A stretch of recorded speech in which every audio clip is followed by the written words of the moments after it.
अंतरवाली सराटीतल्या त्या लहान मुलींचा व्हिडिओ पाहिल्यापासून खूप अस्वस्थ वाटतंय।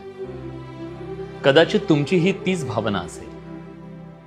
आपल्या महाराष्ट्रात जातीपातीचं विष किती खोलवर भिनलंय हे जगाला दिसलं, पण हे कुठेतरी थांबणं गरजेचं आहे। हे जर वेळीच थांबलं नाही तर एक दिवस या सगळ्याचा भडका उडेल आणि त्यात आपल्या सगळ्यांचे हात भाजून निघणार आहेत।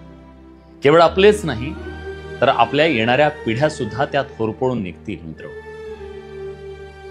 त्यामुळे भावनेच्या भरात आता गेलेल्या या सगळ्यांना सोडून द्या, पण ज्यांचा विवेक जागा आहे ना त्यांनी आज बोलणं गरजेचं आहे। जातीयवादाचं विष पेरणाऱ्या त्या प्रत्येक व्यक्तीला हे सांगणं गरजेचं आहे, बस करा आता, थांबवा हा तुमचा जातीयवाद।